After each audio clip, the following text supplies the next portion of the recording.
Captain Jake Morrison stood on the bridge of the New Horizons and watched the stars through the main viewport. The ship had been exploring the outer rim of the galaxy for 3 months now. His crew was happy and the mission was going well.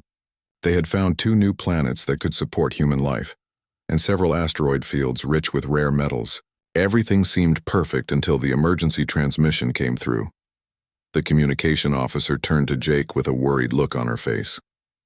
The message was marked with the highest priority code that existed. Jake had never seen this code used before in his 15 years of service. The transmission came directly from Earth, and it was addressed to all human ships in space. Jake told his crew to gather in the main briefing room.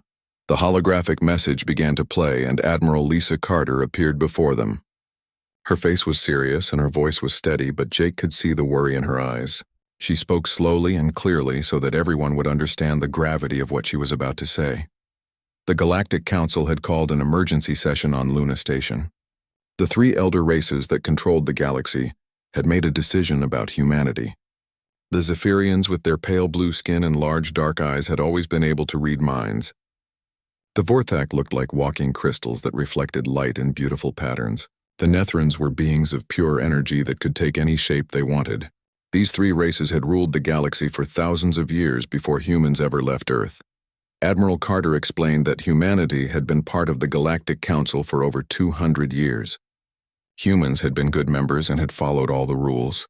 They had shared their technology and knowledge with other races. They had helped solve conflicts between different worlds. They had even fought alongside alien forces against common enemies. But now something had changed. The elder races claimed that humans were expanding too fast across the galaxy. They said that human colonies were appearing on too many worlds too quickly. They worried that human unpredictability was disturbing the careful balance that had kept peace in the galaxy for so long. The aliens had watched humans adapt to any environment and overcome every challenge they faced. This ability scared them. Dr. Alex Rodriguez had been the human ambassador to the Council for 10 years. He was a smart man who spoke 12 different alien languages. He had worked hard to build good relationships with the other races. But even he could not change what happened at the emergency session. The Council presented their ultimatum to the human delegation. All human colonies beyond the Sol system had to be evacuated within 1 standard galactic year. This meant that billions of people living on dozens of worlds would have to leave their homes. They would have to abandon cities they had built and farms they had worked for generations.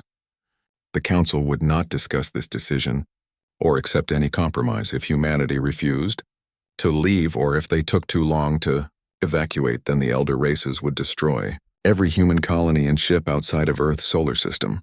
They had the power to do this easily.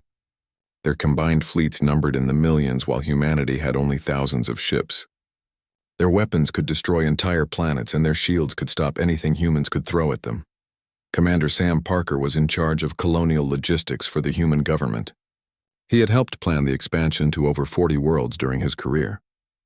Now he had to figure out how to move everyone back to Earth's solar system. The task seemed impossible, but Sam knew they had no choice. The evacuation would require every ship that humanity owned. Passenger vessels, cargo haulers, military cruisers, and even small personal craft would be needed. They would have to make hundreds of trips to move everyone and everything that could be saved. Many things would have to be left behind because there simply was not enough space or time to take everything. Jake felt anger building inside him as he listened to Admiral Carter's message. Humans had done nothing wrong. They had followed every law and treaty. They had been peaceful neighbors to all the alien races, yet now they were being treated like criminals who had to be punished. The unfairness of it made his hands shake with rage.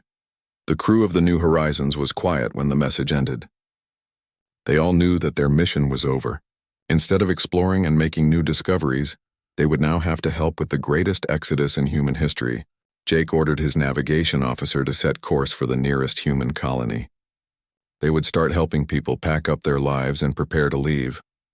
As the ship turned toward human space, Jake wondered what would happen to his species now. Would they be trapped forever in one small corner of the galaxy? Would they ever be able to explore the stars again? The questions had no good answers, and that worried him more than anything else. The elder races thought they were solving a problem by banishing humanity. They believed that keeping humans contained would preserve their ancient order and maintain galactic peace. They had no idea that they were making the biggest mistake in the history of the galaxy.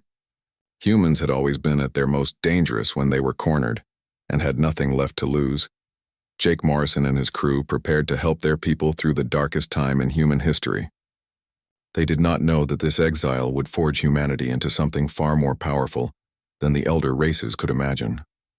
The galaxy was about to learn that banishing humans would not make them disappear. It would only make them stronger. Captain Maria Santos watched the massive cargo ships load the last families from New Eden Colony. The planet had been home to 12 million humans for over 50 years. Children had been born here who had never seen Earth. Farmers had spent their entire lives working the rich soil that was now being abandoned forever. Maria felt sick watching people carry their few remaining possessions onto the transport ships. The evacuation had been going on for 8 months now. Every day brought new reports of colonies being emptied and ships heading back toward Earth. The logistics were a nightmare, but somehow humanity was making it work. General Pete Collins had organized the military escorts that protected the civilian convoys. Pirates and raiders had tried to attack the vulnerable refugee ships, but Pete's forces were ready for them. Maria's ship, the Salvation, was one of the largest passenger vessels in the human fleet. She could carry 50,000 people at once, but the journey back to Earth took 3 weeks. That meant she could only make 12 trips before the deadline expired. Every trip felt like a race against time, and every delay meant that more people might be left behind. The aliens watched the evacuation with cold satisfaction. Zephyrian patrol ships followed the human convoys to make sure they were really leaving. The crystalline Vorthax sent messages demanding updates on the progress. The energy beings called Nethrons appeared near human colonies to remind everyone of the consequences of being late. They seemed to enjoy watching humanity's humiliation. Engineer Kate Williams worked around the clock to strip valuable equipment from the abandoned colonies. Mining gear, fusion reactors, terraforming equipment, and scientific instruments were loaded onto cargo ships whenever possible. Kate knew that humanity would need these tools when they reached their new prison in the Sol system. Nothing could be wasted during this forced exodus. Dr. Ben Clark had a different mission that nobody talked about openly. He was supposed to download as much alien technology data as possible before the joint research stations were abandoned. Ben had worked with alien scientists for 15 years and had learned how to access their computer systems. Now he quietly copied every file he could find while pretending to pack up human equipment. The research station on Kepler Prime had been a symbol of cooperation between humans and aliens. Scientists from 5 different species had worked together to unlock the secrets of the universe. Ben had made friends with his alien colleagues and had shared many discoveries with them. Now those same aliens were forcing him to leave and destroying everything they had built together. Ben worked late into the night copying files onto hidden storage devices. He took data on alien shield technology, faster-than-light communication systems, and energy weapon designs. The aliens trusted him and did not watch what he was doing too carefully. They thought humans were beaten and broken people who posed no threat to anyone. Commander Nick Taylor commanded one of the last ships to leave the outer colonies. His job was to make sure that no human installations were left behind that could be useful to other species. Nick had spent his whole career building humanity's presence in the galaxy. Now he was tearing it all down and watching his life's work disappear. As Nick's ship passed through the Centauri system, he noticed something that the aliens had missed. Hidden in the asteroid fields were small automated facilities that had been built years ago. These secret bases contained supplies and equipment that could be useful someday. Nick made sure that his reports to the aliens did not mention these hidden outposts. The evacuation ships carried more than just people and equipment.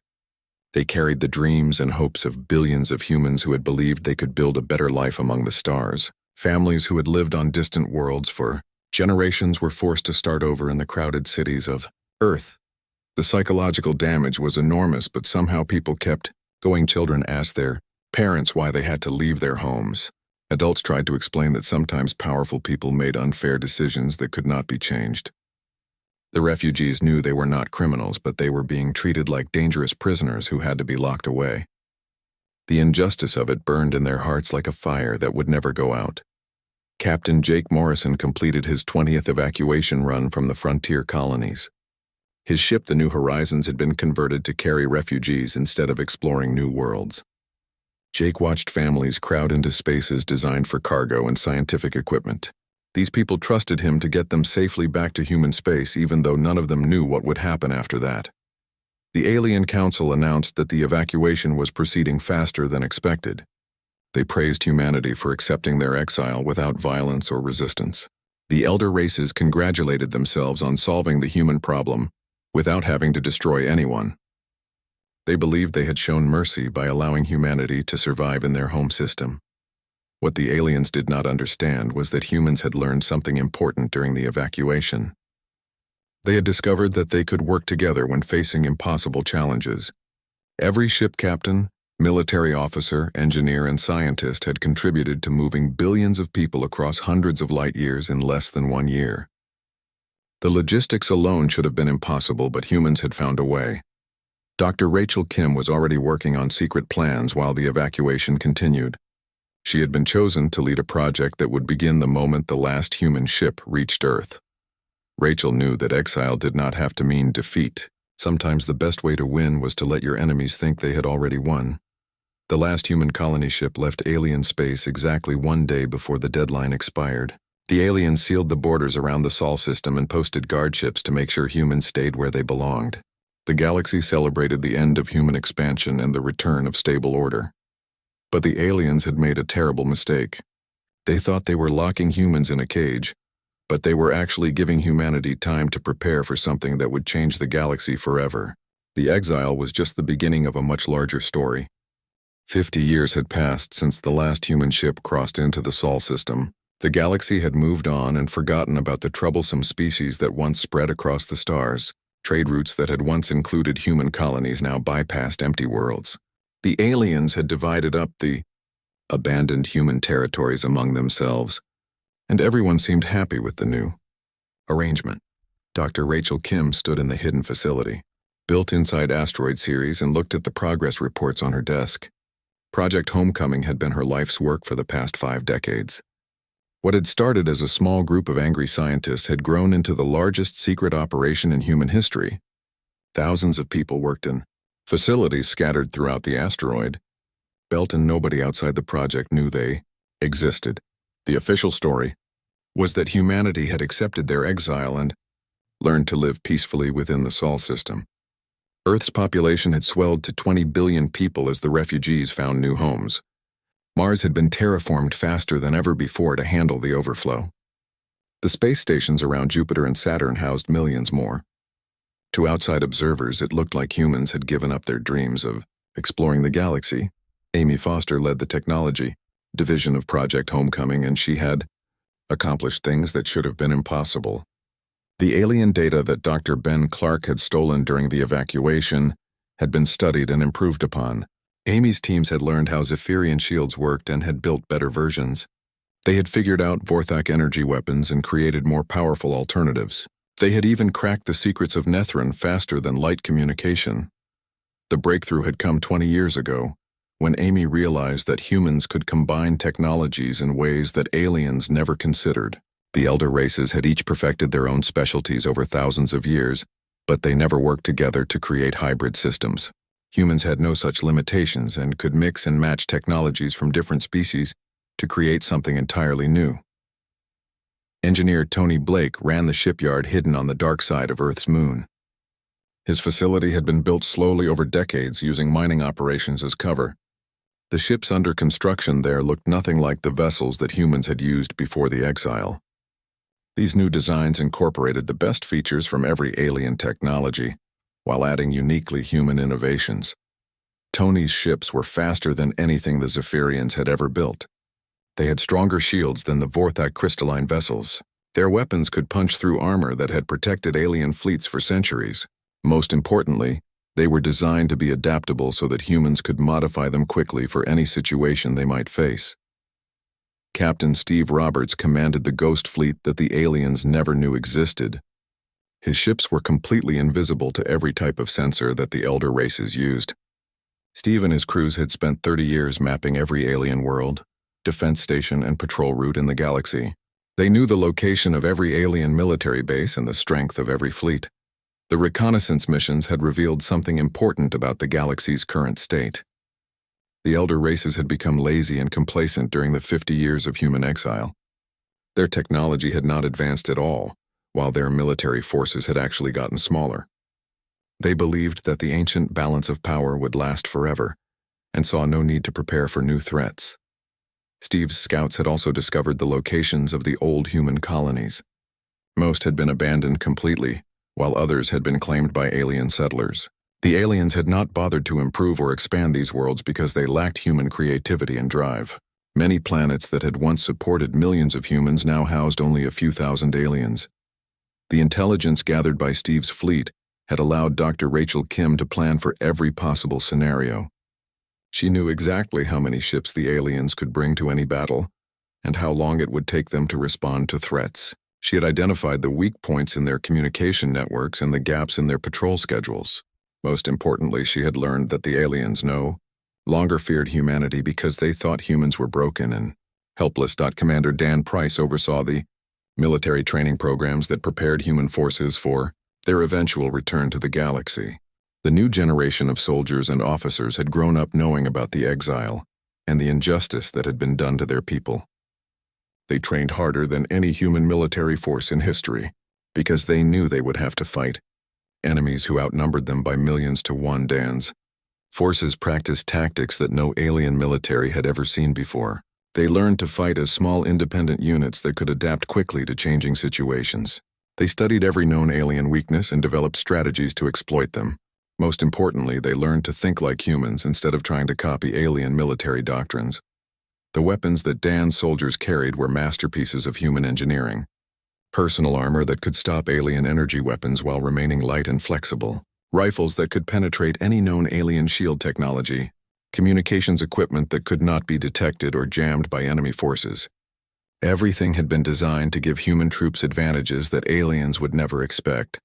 Admiral Grace Turner was Dr. Rachel Kim's most trusted advisor and the architect of humanity's return strategy. Grace had studied every major battle in galactic history and had identified the patterns that led to victory or defeat. She knew that humans could not win through brute force alone, but would have to use superior tactics and technology to overcome impossible odds. Grace's plan was elegant in its simplicity. Humanity would remain hidden until the right moment presented itself. When that moment came, they would strike with overwhelming force at carefully chosen targets.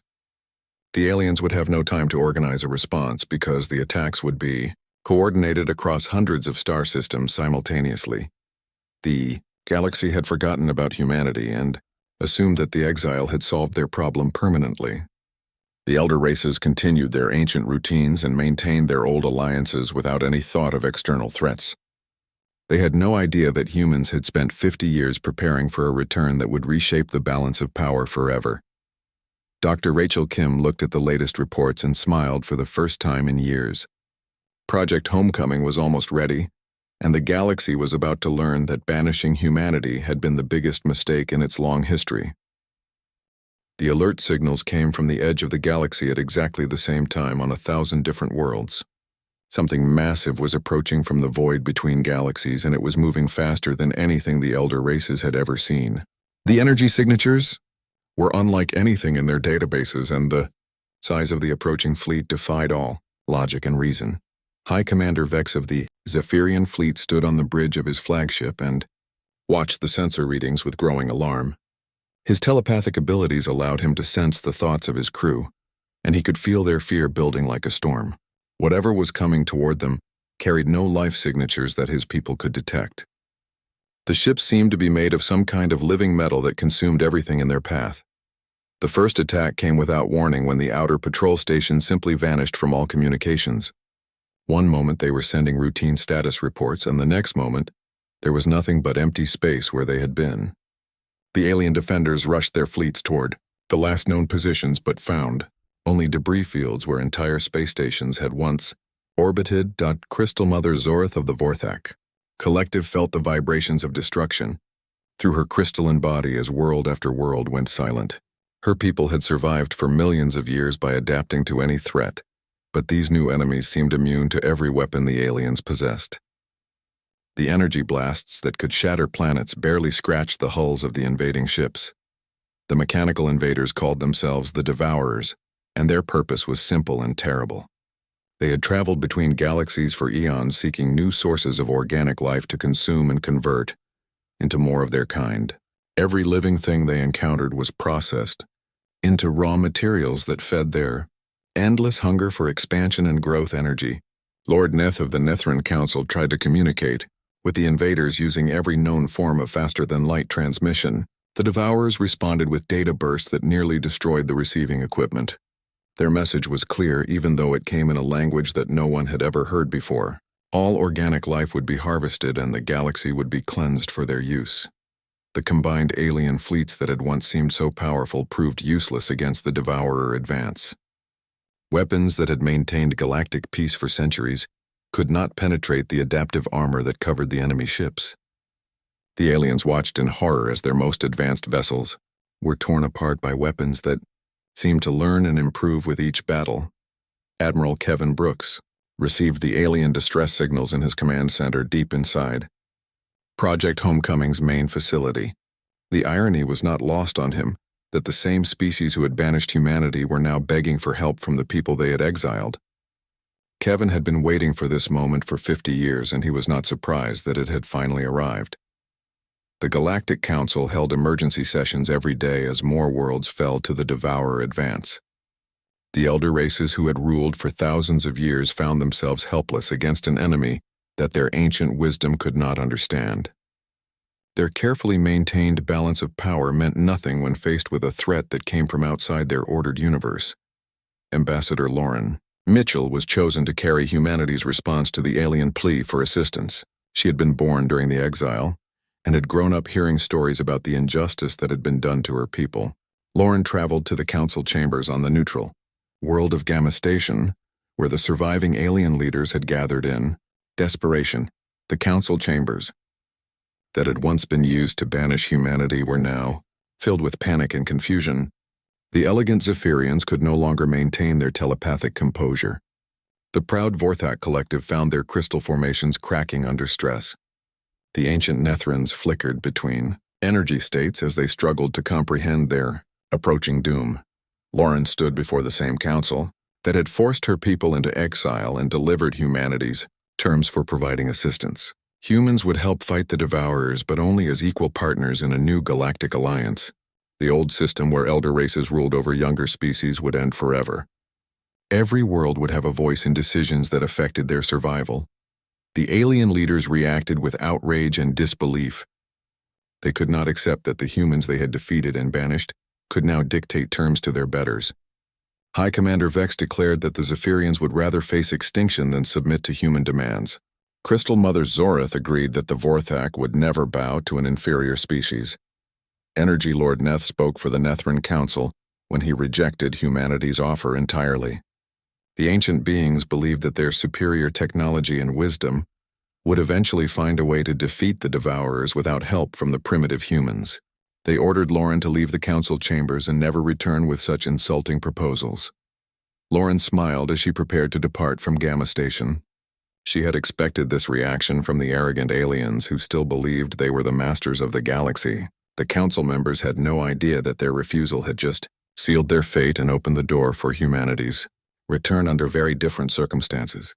Commander, Dan Price received Lauren's report and immediately activated the first phase of Operation Homecoming. Human forces that had been hidden and preparing for decades began moving toward their assigned targets throughout the galaxy. The time for hiding was over, and the aliens were about to learn what humans had become during their long exile. Dr. Rachel Kim watched the status displays in her command center and felt a mixture of satisfaction and sadness. She had spent her entire adult life preparing for this moment, but she took no joy in the aliens' suffering.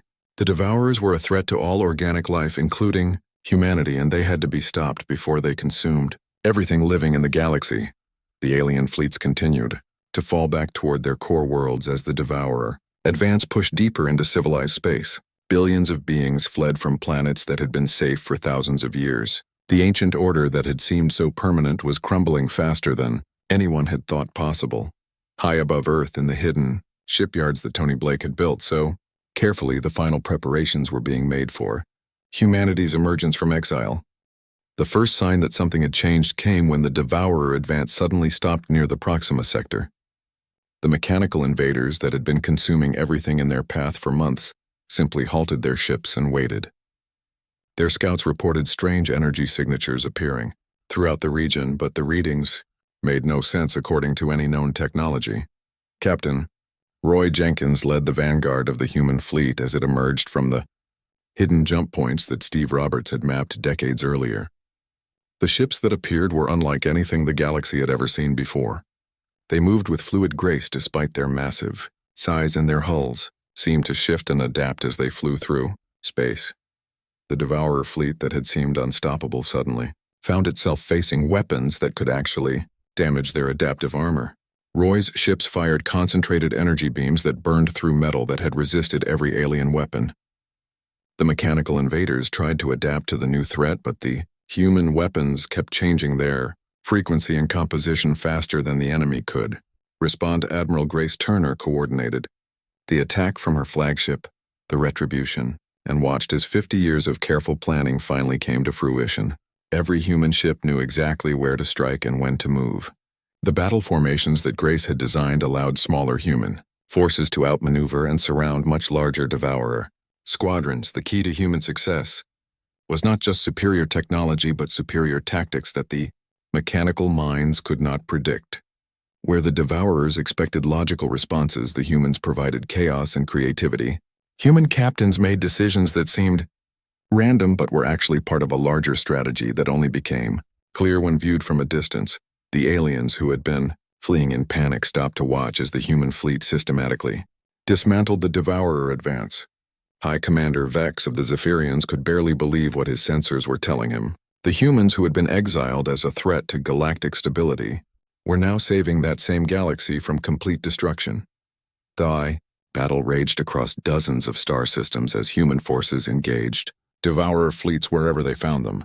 Captain Linda Hayes commanded a strike force that hit the enemy supply lines, while Commander Jeff Walsh led raids against their communication networks. The humans fought like a pack of wolves that could strike from any direction and disappear before the enemy could respond.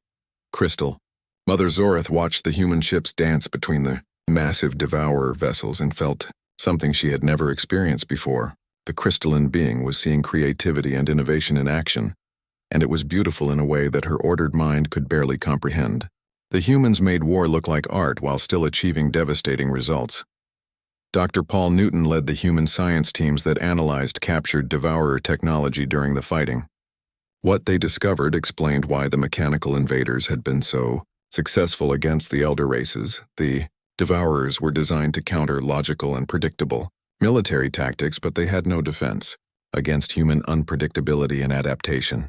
The turning point came when Admiral Grace Turner ordered a simultaneous attack on the Devourer. Command ships scattered across the galaxy. Human forces that had been fighting separate battles suddenly coordinated their efforts in a way that the enemy had not anticipated. The mechanical minds that controlled the invasion found their network disrupted, and their responses delayed energy. Lord Neth of the Nethran Council was forced to admit that the humans had accomplished something that his ancient people could never have managed. The beings of pure energy had relied on their superior technology for so long that they had forgotten how to innovate and adapt. The humans had turned their exile into an opportunity to become something greater than they had been before. The final battle took place near the galactic core, where the Devourer motherships had been preparing to harvest the oldest and most populated worlds. Commander Bill Foster led the assault on the primary command vessel, while Captain Ann Wright coordinated the attack on the manufacturing facilities that produced new Devourer units. The human assault was relentless and precise as ship after ship broke through the enemy defenses. The Devourers tried every tactic they had learned from consuming 1,000 other galaxies, but nothing worked against opponents who refused to follow any predictable pattern. The humans seemed to thrive on chaos and uncertainty in ways that mechanical minds could not understand. When the last Devourer mothership exploded in a brilliant flash of light, the remaining invasion force began to retreat toward the galactic edge. The mechanical survivors had learned that this galaxy contained something they had never encountered before, and they wanted no part of it. The humans had taught them that organic life could be far more dangerous than they had ever imagined. The aftermath of the war left the galaxy forever changed. The old council of elder races no longer existed, because their authority had been shattered along with their fleets. The aliens who had once ruled supreme found themselves dependent on human protection and guidance for their very survival. Commander Paul Anderson was chosen to deliver the new terms of galactic governance to the surviving alien leaders. The humans who returned from exile were not interested in ruling over other species, but they would never again accept being treated as inferiors. The galaxy would be rebuilt as a partnership of equals, or humanity would establish their own order among the stars. Dr. Helen Moore established the first human embassy on the former Zephyrian homeworld and began the long process of building trust between species that had been enemies for 50 years. The aliens slowly began to understand that humans did not seek revenge for their exile, but rather wanted to create something better than what had existed before. The galaxy that emerged from the Devourer War was stronger and more unified than it had ever been during the age of elder race dominance. Humans brought innovation and creativity, while aliens contributed knowledge and wisdom that had been accumulated over thousands of years. Together they began to explore possibilities that none of them could have achieved alone. The exile that was meant to contain and diminish humanity had instead forged them into the leaders that the galaxy desperately needed. The elder races finally understood that their greatest mistake had not been allowing humans to spread across the stars, but trying to stop them from reaching their full potential. The species they had banished in fear had returned as their salvation, and the galaxy would never be the same again.